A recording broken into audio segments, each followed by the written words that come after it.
للہ والصلاة والسلام علی نبی بعد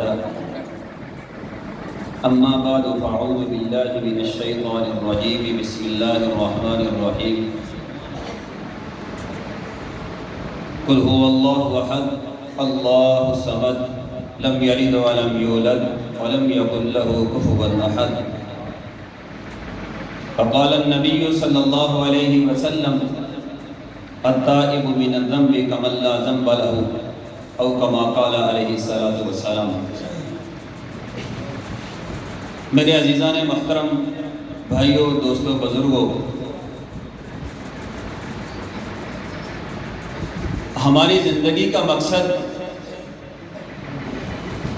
ہم مسلمان ہیں، ہم صاحب ایمان ہیں، ہم سب نے کلمہ پڑھا ہوا ہے لا الہ الا اللہ۔ اس کلمے کا مقصد، اس کلمے کا خلاصہ، پورے دین کا خلاصہ، پورے قرآن کا خلاصہ کیا ہے؟ پورے قرآن کا خلاصہ، پورے دین کا خلاصہ اللہ سے اپنا تعلق ٹھیک کر لینا، اللہ کے ساتھ اپنے معاملات ٹھیک کر لینا۔ جس آدمی کے اللہ کے ساتھ تعلق ٹھیک ہو گیا، اللہ کے ساتھ معاملہ ٹھیک ہو گیا، اللہ مخلوق کے ساتھ اس کے سارے معاملات ٹھیک کر دیں گے۔ اگر اللہ کے ساتھ معاملہ ٹھیک نہ ہوا، اللہ کے ساتھ تعلق مضبوط نہ ہوا، آدمی دنیا کے جتنے مرضی اسباب اختیار کر لے، جتنے مرضی اسباب کی طرف دوڑ لگا لے، جب تک مسبب ساتھ نہ ہوا، اللہ ساتھ نہ ہوئے، رب کعبہ کی قسم انسان کامیاب نہیں ہو سکتا۔ وقت کم ہے، اللہ کے ساتھ انسان کا تعلق کیسے مضبوط ہو سکتا ہے؟ آسان سا عمل ہے، آسان سا تعویذ ہے۔ اللہ کے ساتھ تعلق مضبوط کرنے کے لیے ایک آدمی بہت زیادہ پریشان ہے، تعویذ لے لے کے بھی تھک گیا، صدقات کر کر کے بھی تھک گیا، عملیات کر کر کے بھی تھک گیا، میرے کاروبار کی بندش، میرے بزنس کی بندش، میری کھیتی باڑی کی بندش، میری ترقی نہیں ہو رہی، میرے رزق میں برکت نہیں آ رہی، میرے کاروبار میں برکت نہیں آ رہی، دنیا کے سارے وہ ہیلے کر چکا، لیکن اس کی بندش ختم نہیں ہوئی، اس کی جو ناکامیاں ہیں وہ ختم نہیں ہوئی۔ ان ناکامیوں کو ختم کرنا چاہتے ہیں، ان بندشوں کو ختم کرنا چاہتے ہیں، تو میرے بھائیوں ایک تعویذ ہے جو ہمارے نبی حضرت محمد صلی اللہ علیہ وسلم ہمیں دے کے گئے۔ اگر ہم اس پر عمل کر لیا، ساتوں زمین و آسمان ہمارے لیے بند ہو جائیں، سارے راستے بند ہو جائیں، اللہ کی قسم اللہ ہمارے لیے ایسی جگہ سے راستے نکالے گا جہاں سے ہم تصور بھی نہیں کر سکتے۔ وہ وظیفہ کیا ہے؟ وہ تعویذ کیا ہے؟ وہ مختصر سا لفظ ہے کہ صرف اللہ کی نافرمانی چھوڑ دو، گناہ چھوڑ دو۔ جب تک گناہ نہیں چھوڑیں گے، جتنی مرضی نیکی کرتے رہیں آپ۔ اس کی مثال ایسے ہے کہ جیسے ایک کنویں کے اندر کتا مرا پڑا ہے اور اوپر سے پانی نکالے جا رہے ہیں، پانی نکالے جا رہے ہیں، پانی نکالے جا رہے ہیں، کیا خیال ہے کنواں پاک ہو جائے گا؟ قیامت تک نکالتے رہو، کنواں کبھی پاک نہیں ہوگا جب تک کتے کو نہیں نکالیں گے۔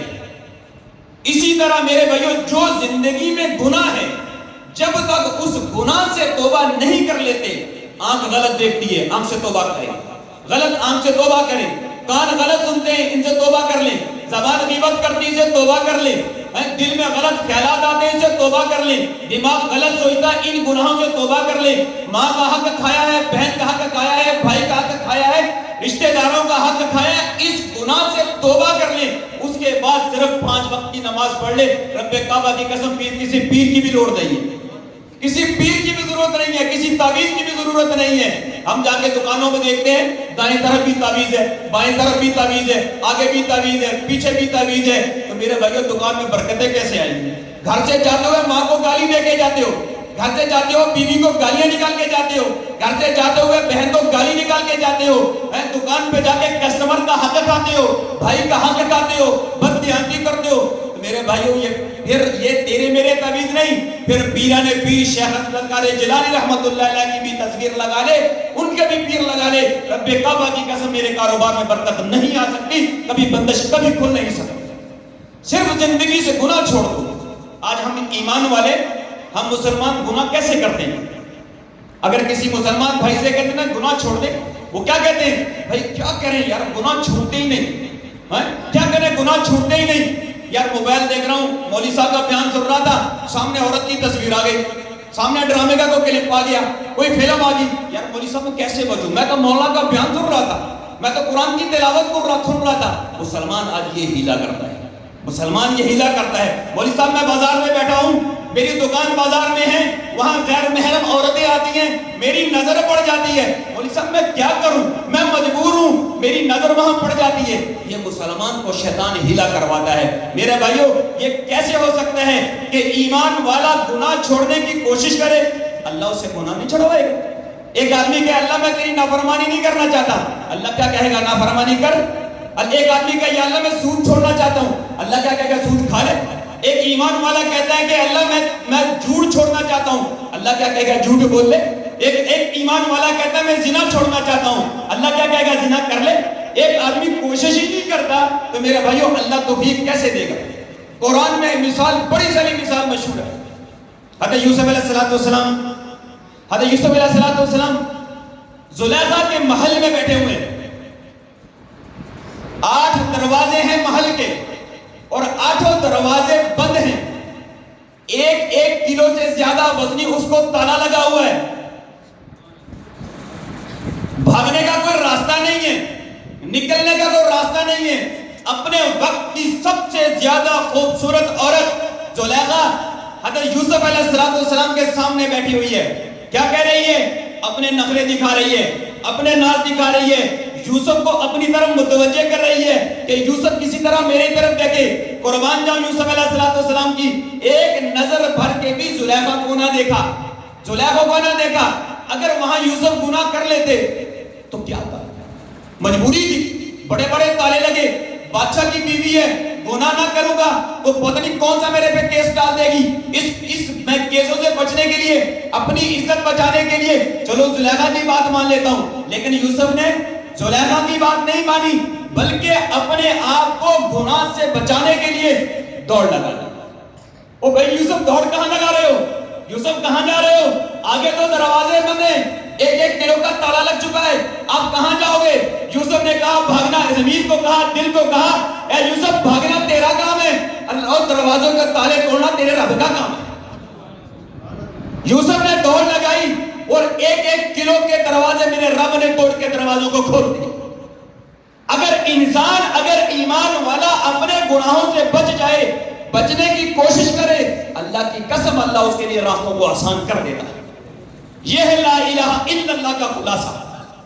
آگے پوری زندگی گزارنے کے لیے محمد الرسول اللہ صلی اللہ علیہ وسلم اس کے مطابق زندگی گزارنا ضروری ہے، جو آج کا ہمارا موضوع ہے، ولادت رسول اللہ صلی اللہ علیہ وسلم۔ ہمارے نبی کیسے پیدا ہوئے؟ ہمارے نبی کب پیدا ہوئے؟ ہمارے نبی اتنے بہار والے کب پیدا ہوئے؟ مہینے کا کیا نام ہے؟ ربیع الاول۔ ربیع الاول کس کو کہتے ہیں؟ ربی کہتے ہیں بہار کو، اول کہتے ہیں پہلی کو۔ بہار کا مطلب یہ ہوتا ہے کہ اس سے پہلے خزاں ہو۔ میرے نبی سے پہلے کفر کی خزاں تھی، میرے نبی سے پہلے بدعات کی خزاں تھی، میرے نبی سے پہلے بیواؤں کے اوپر خزاں تھی، میرے نبی سے پہلے یتیموں پہ خزاں تھی، میرے نبی سے پہلے جانوروں پہ خزاں تھی، میرے نبی سے پہلے موسموں پہ خزاں تھی، میرے نبی سے پہلے سارے معاشروں میں خزاں تھی۔ جب میرے نبی آئے تو اللہ پوری کائنات میں بہار لے کے آ گئے۔ یہ آمد رسول تھی، یہ آپ صلی اللہ علیہ وسلم کے زمین پر آنے کا پہلا پیغام تھا۔ تو ہمارے نبی کیا پیغام دے کے گئے؟ ہمارے نبی نے کیا پیغام دیا؟ قربان جاؤں، ہمارے نبی دنیا میں پیدا نہیں ہوئے تھے، اللہ نے والد کو اٹھا لیا، والد دنیا سے چلے گئے، پیدا ہونے سے پہلے ابھی میرے نبی چند سال کے تھے، اللہ نے ماں کو بھی لے لیا۔ پھر میرے نبی 2 سال کے اور اوپر ہوئے، جو پرورش پانے والے چاچا تھے اللہ نے اس چاچے کو بھی لے لیا، پھر اس کے بعد